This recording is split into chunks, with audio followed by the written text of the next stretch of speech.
Guys, मैं Virendra Kumar, Gyan Jyoti PVT ITI college Churu student. आज हम बात करेंगे ऑब्जेक्टिव टाइप क्वेश्चनों के बारे में।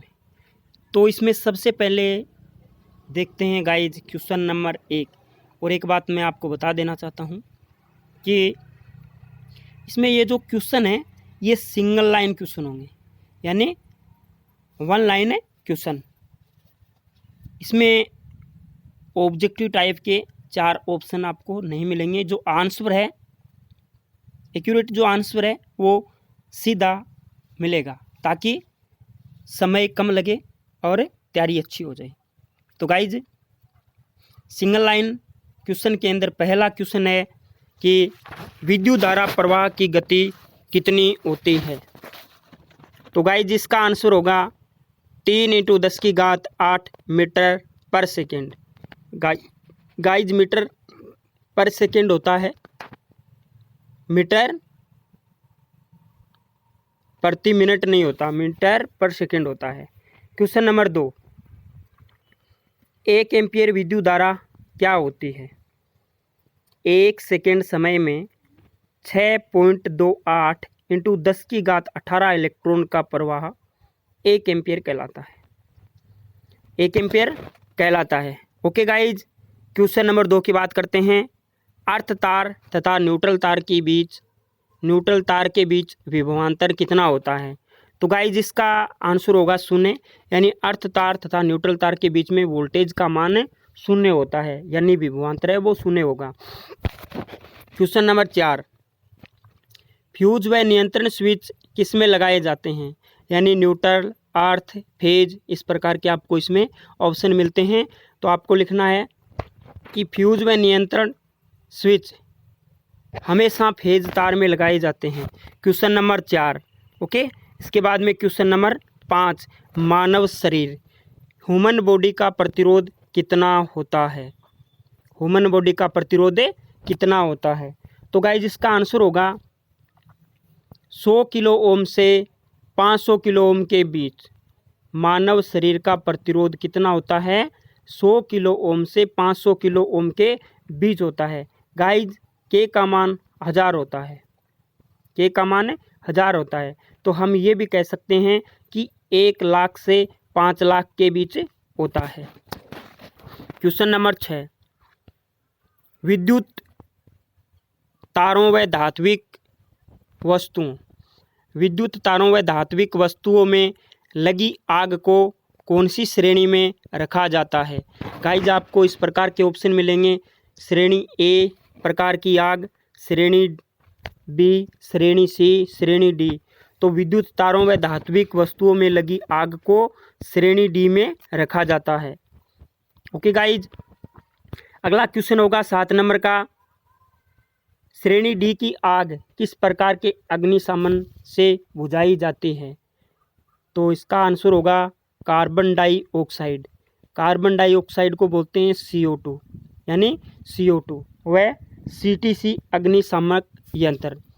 CO2 की फुल फॉर्म होती है कार्बन डाइऑक्साइड और CTC की फुल फॉर्म होती है कार्बन टेट्रा क्लोराइड।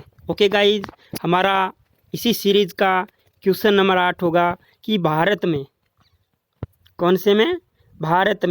कौन सी संस्था मानक तथा मानकीकरण का निर्धारण करती है। तो गाइज, आपको याद रखना है ISI, और ISI को बोलते हैं इंडियन स्टैंडर्ड इंस्टीट्यूट, जो क्या करती है, मानक तथा मानकीकरण का निर्धारण करती है। ओके गाइज, क्वेश्चन नंबर 9, शेफर विधि का प्रयोग करते समय पीड़ित को किस बल लेटाया जाता है। गाइज, अगर विद्युत झटके से या किसी कारणवश व्यक्ति मूर्छित हो जाता है तो उसको होश में लाने के लिए कई विधियों का इस्तेमाल करते हैं। ऑप्शन में आपको मिल जाएंगे मुँह से नाक विधि, मुँह से मुँह विधि, सिल्वेस्टर विधि, शेफर विधि। लेकिन आपको क्या पूछा गया है, शेफर विधि का प्रयोग करते समय पीड़ित को किस बल लेटाया जाता है। तो गाइज, इसमें का आंसर होगा पेट के बल लेटाया जाता है। कृत्रिम श्वास। अगला क्वेश्चन नंबर 10, कृत्रिम श्वास क्रिया 1 मिनट में कितनी बार की जाती है? कृत्रिम श्वास क्रिया 1 मिनट में कितनी बार की जाती है? ये कोई भी हो सकती है गाइज। मुँह से मुँह विधि, शेफर विधि, सिल्वेस्टर विधि, मुँह से नाक विधि। तो कृत्रिम श्वास की विधि है वो 1 मिनट में 10 से 12 बार की जाती है, यानी 10 से 12 बार प्रति मिनट। अगला क्वेश्चन है गाइज, फेज टेस्टर की अधिकतम वर्किंग वोल्टेज कितनी होती है?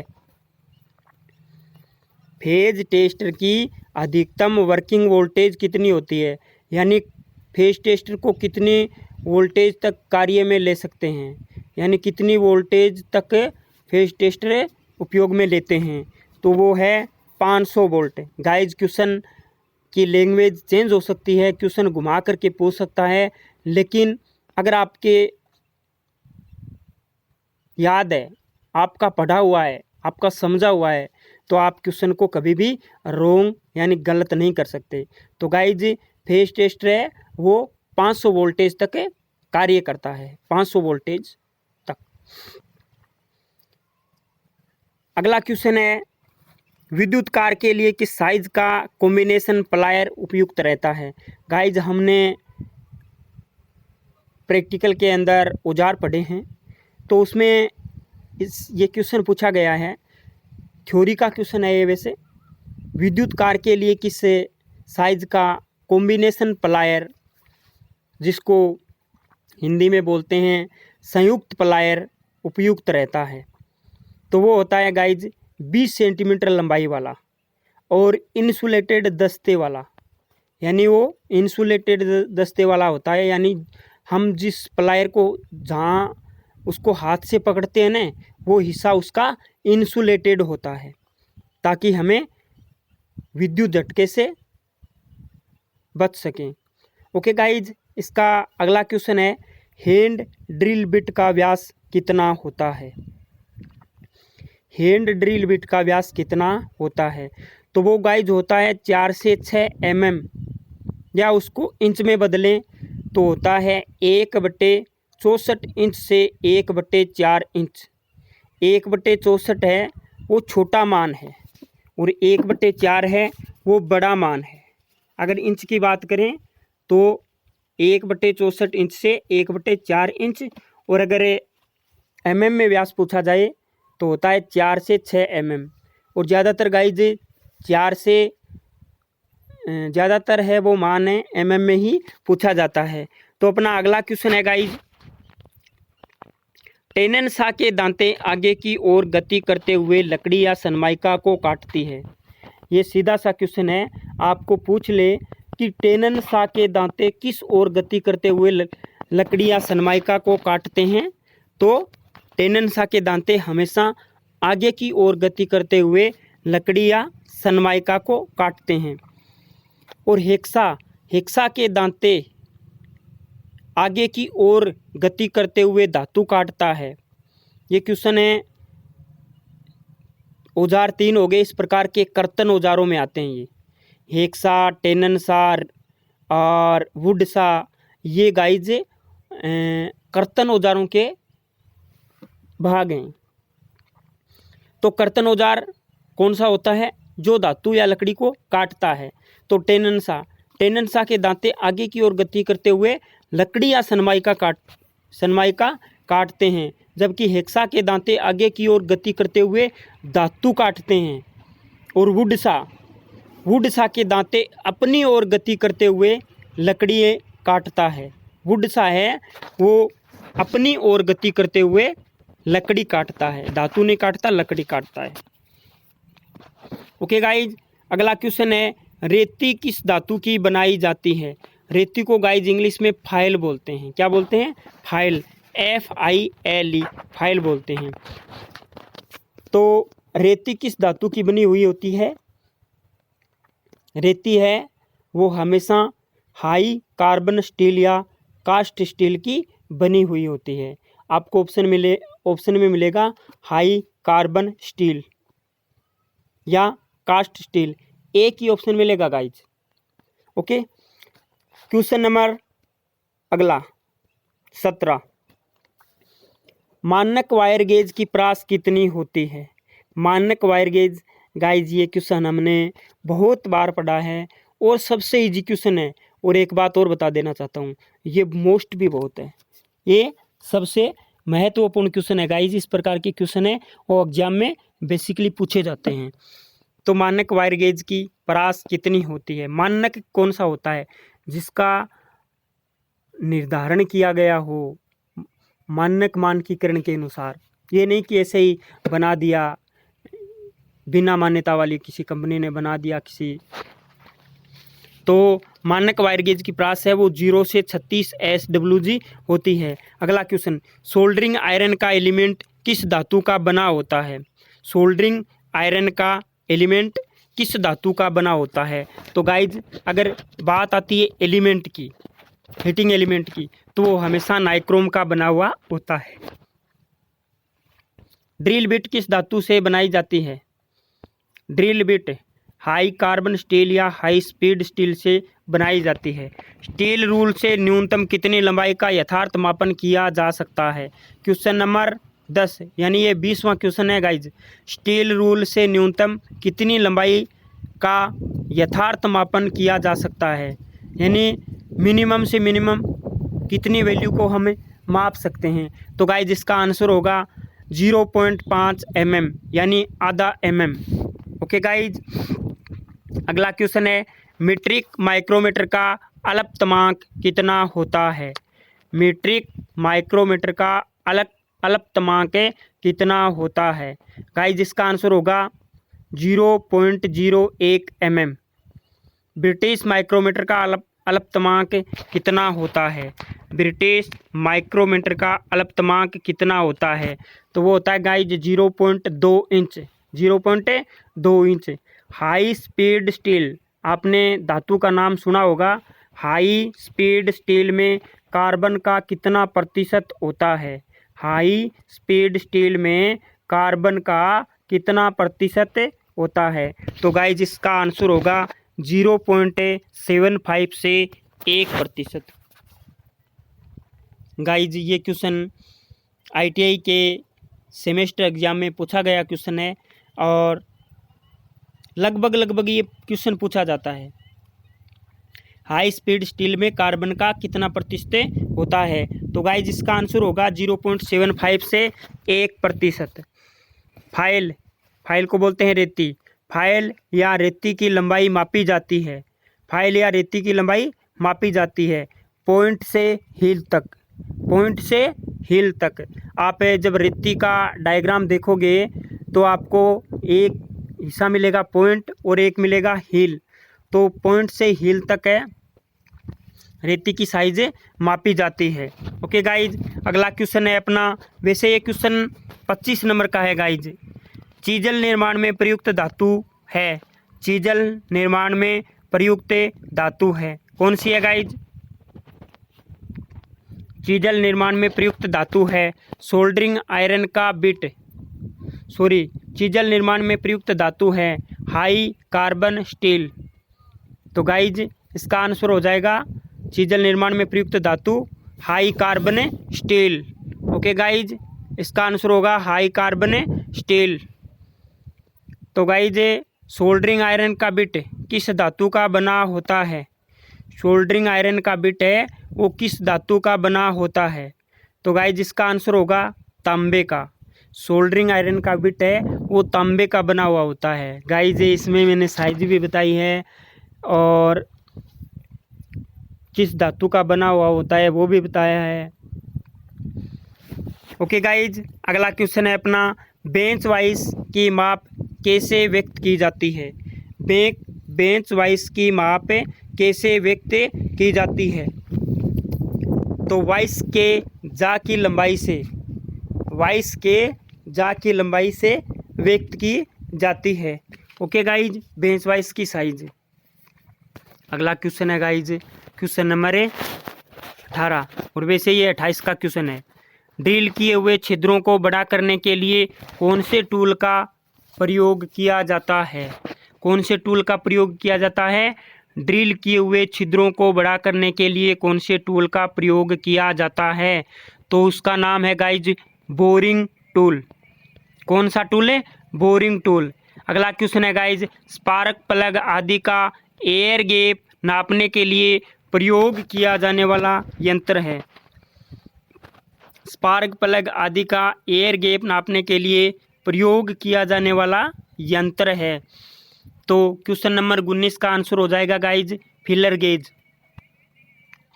कौन सा गेज? Filler gauge. अगला क्वेश्चन है गाइज, लंबाई की मूल एसआई इकाई क्या है? लंबाई की मूल एसआई इकाई क्या है? तो गाइज इसका आंसर हो जाएगा लंबाई की मूल एसआई इकाई मीटर है। इसी लाइन के अंदर क्वेश्चन का आंसर है। ओके गाइज, तो हमारे 30 क्वेश्चन हो चुके हैं। गाइज आपको बहुत अच्छा मौका मिल रहा है।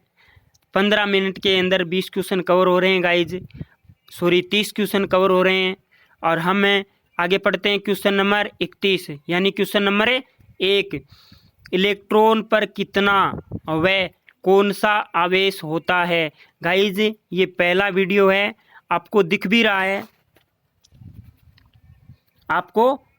है, गाइज ये पहला वीडियो है।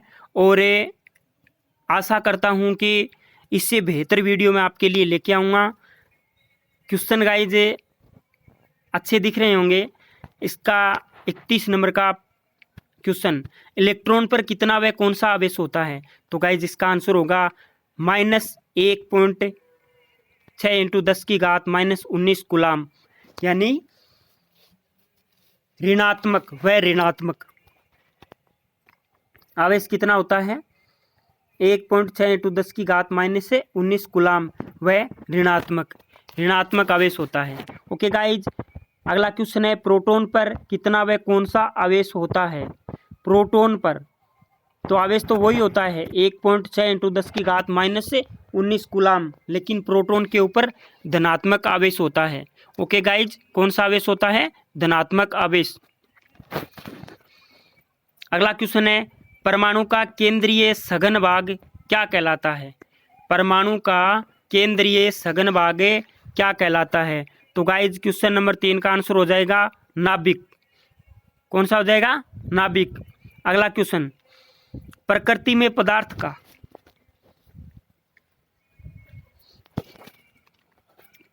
पदार्थ का छोटे से छोटा कण क्या कहलाता है? गाइज प्रकृति में पदार्थ का छोटे से छोटा कण अणु कहलाता है, जिसमें पदार्थ के सभी भौतिक एवं रासायनिक गुण विद्यमान हो।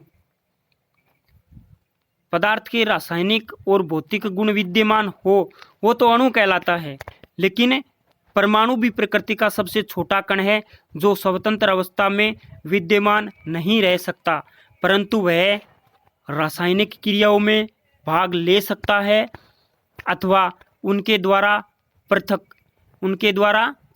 यानी अलग किया जा सकता है। ओके गाइज, तो हमारा अगला क्वेश्चन होगा 5वां कि परमाणु की कक्षाओं में विद्यमान इलेक्ट्रॉन की संख्या ज्ञात करने का सूत्र लिखिए। परमाणुओं की कक्षाओं में विद्यमान इलेक्ट्रॉन की संख्या ज्ञात करने का सूत्र लिखिए। तो गाइज इसका सूत्र होगा 2n²। कौन सा सूत्र होगा? 2n²। ओके गाइज, आगे एक बहुत अच्छा क्वेश्चन है, ये 6 नंबर का क्वेश्चन है ये।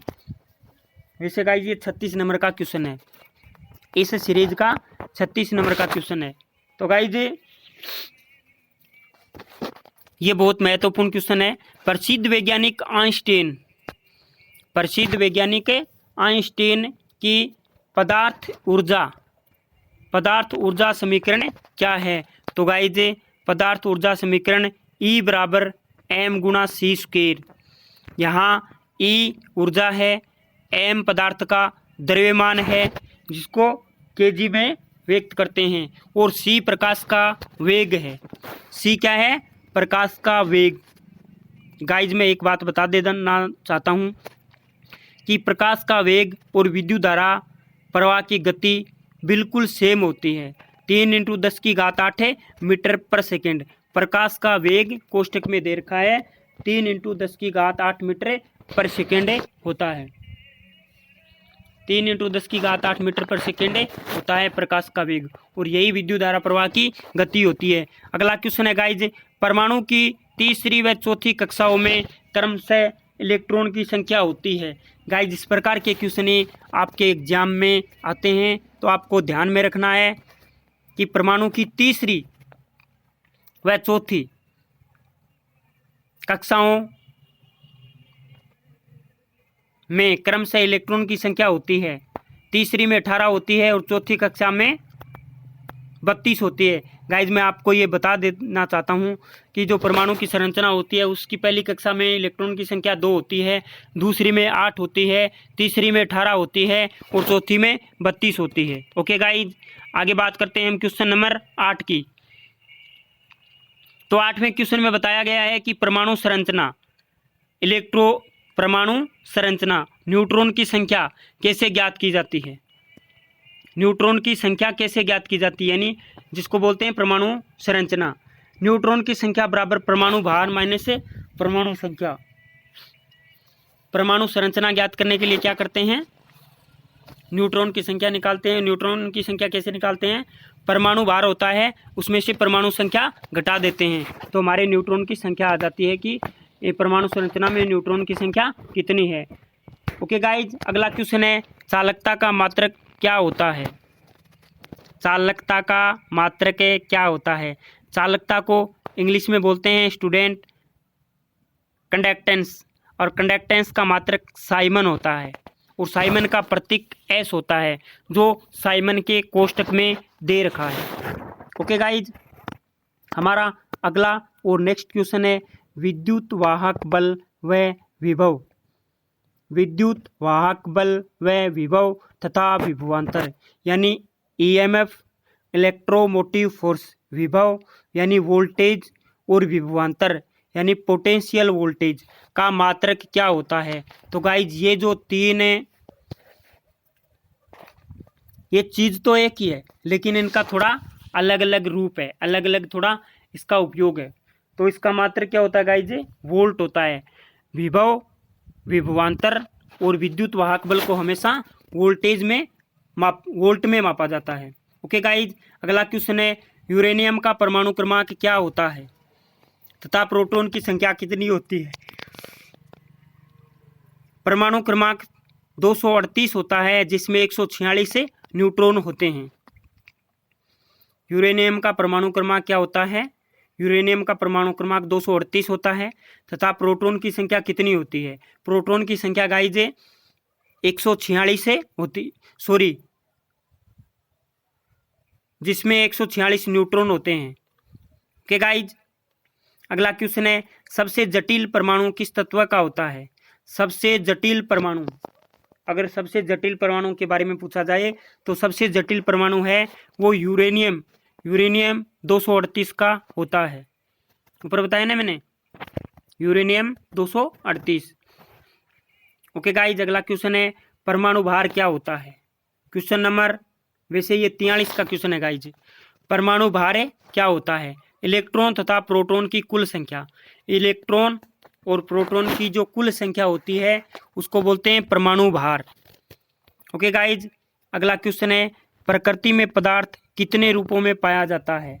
प्रकृति में पदार्थ कितने रूपों में पाया जाता है। तो गाइज प्रकृति के अंदर जो पदार्थ है वो 3 रूपों में पाया जाता है, ठोस, द्रव्य, गैस। आपको ऑप्शन मिलेंगे इस प्रकार के, ठोस, द्रव्य, गैस। आपको और भी ऐसे मिलेंगे, ऊष्मा और ऐसे कुछ ऑप्शन मिलेंगे, लेकिन वो नहीं होगा। जो 3 ऑप्शन होंगे, 3 मान होंगे, ठोस, द्रव्य, गैस, और वो एक ही ऑप्शन में होंगे, तो वो वाला हमें सही करना है। ओके गाइज, अगला क्वेश्चन है, करंट की उपस्थिति का ज्ञान होता है। करंट की उपस्थिति का ज्ञान होता है, वो बताएंगे कि हाथ लगाने से, वोल्टमीटर से मापने से, एमीटर के मापने से। तो करंट की उपस्थिति का ज्ञान कैसे होता है, उत्पन्न प्रभावों से। अगर करंट मापेगा ने, तो वो भी उत्पन्न प्रभाव के कारण ही मापेगा। तो 15 नंबर का आंसर हो जाएगा, करंट की उपस्थिति का ज्ञान होता है उत्पन्न प्रभावों से। ओके गाइज, अगला क्वेश्चन है, करंट के 3 प्रमुख प्रभाव हैं। करंट के 3 प्रमुख प्रभाव हैं, कौन कौन से हैं? 16 नंबर का क्वेश्चन है गाइज। इसका आंसर होगा नंबर 1 उष्मीय, नंबर 2 चुंबकीय, नंबर 3 रासायनिक। उष्मीय, चुंबकीय, रासायनिक, ये करंट के 3 प्रमुख प्रभाव होते हैं। ओके गाइज, अगला क्वेश्चन है, अचालक पदार्थ में मुक्त इलेक्ट्रॉन की संख्या कितनी होती है? तो गाइज अचालक पदार्थ में मुक्त इलेक्ट्रॉन की संख्या नहीं होती, यानी नगण्य या शून्य होती है। हमें यह नहीं लिखना कि नहीं होती, हमें तो ऑप्शन में मिलेगा नगण्य या शून्य, तो हमें वही आंसर है सही करना है, यानी अचालक पदार्थ में मुक्त इलेक्ट्रॉन की संख्या नगण्य यानी शून्य होती है। अगर अचालक पदार्थ में मुक्त इलेक्ट्रॉन की संख्या हो तो वो पदार्थ अचालक नहीं रहता, वो पदार्थ चालक बन जाता है। इसलिए इसका आंसर होगा कि अचालक पदार्थ में मुक्त इलेक्ट्रॉन की संख्या नगण्य होती है। ओके गाइज, हमारा अगला और नेक्स्ट क्वेश्चन है कि नमी के कारण अचालक पदार्थों के प्रतिरोध में क्या परिवर्तन होता है? ओके गाइज, नमी के कारण अचालक पदार्थों के प्रतिरोध में क्या परिवर्तन होता है? प्रतिरोध घट जाता है। ओके गाइज, नमी के कारण अचालक पदार्थों में प्रतिरोध घट जाता है। अगला क्वेश्चन है गाइज, जो विद्युत गतिमान नहीं होती वह कहलाती है। जो विद्युत गतिमान नहीं होती वह कहलाती है स्थिर विद्युत कहलाती है। जो गतिमान नहीं है वो क्या कहलाएगी? स्थिर विद्युत। और जो गतिमान है वो कौन सी विद्युत कहलाएगी? गतिशील विद्युत। एक बात बताऊं गाइज कि जो स्थिर विद्युत है वो जिसको चालक तारों में प्रवाहित नहीं किया जा सकता वो स्थिर विद्युत है। और जो गतिमान विद्युत कौन सी है? जिसको एक स्थान से दूसरे स्थान पर भेजा जा सकता है चालक तारों के द्वारा, तो वो कौन सी है? गतिशील विद्युत। जो विद्युत गतिशील नहीं होती वह कौन सी कहलाती है? स्थिर विद्युत। ओके गाइज, अगला क्वेश्चन है, कार्य करने की दर क्या कहलाती है?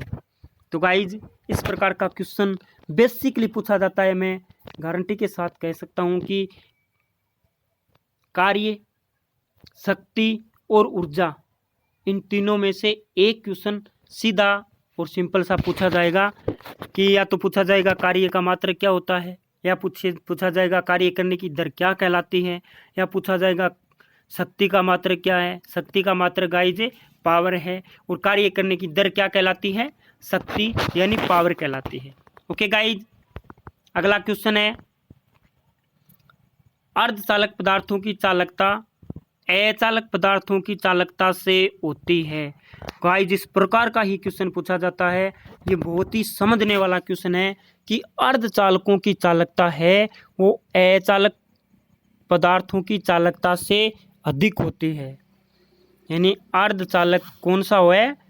जिसकी चालकता अचालक पदार्थों की चालकता से अधिक होती है। अर्धचालक पदार्थ है वही है जिसकी चालकता, तभी तो वो अर्धचालक है। अचालक में से अचालक पदार्थों की तो चालकता बहुत कम, क्या जीरो होती है? होती नहीं है, तभी तो वो अचालक हैं। और अर्धचालकों में क्या होती है? चालकता है वो अचालकों से अधिक होती है ताकि वो चालकों की तरह व्यवहार करे। ओके गाइज, हमारा अगला और नेक्स्ट क्वेश्चन है, मोटर व जनित्र में किस विद्युत धारा का मोटर व जनित्र में विद्युत धारा का कौन सा प्रभाव प्रयोग होता है? मोटर और जनरेटर में विद्युत धारा का चुंबकीय प्रभाव उपयोग होता है। गाइज मैंने पहले बताया है आपको कि विद्युत धारा के 3 प्रभाव हैं, चुंबकीय प्रभाव, उष्मीय प्रभाव और रासायनिक प्रभाव। ओके गाइज, हमारा अगला क्वेश्चन होगा, हड्डियों का छायाचित्र प्राप्त करने में विद्युत के कौन से प्रभाव का उपयोग होता है? हड्डियों का छायाचित्र प्राप्त करने में विद्युत के कौन से प्रभाव का उपयोग होता है? तो गाइज इसका आंसर होगा किरण प्रभाव। कौन सा प्रभाव है? किरण प्रभाव। ओके गाइज, कौन सा प्रभाव होगा? किरण प्रभाव। इलेक्ट्रिक आयरन, प्रेस, हीटर व बल्ब में विद्युत धारा का कौन सा प्रभाव होता है? इलेक्ट्रिक आयरन यानी प्रेस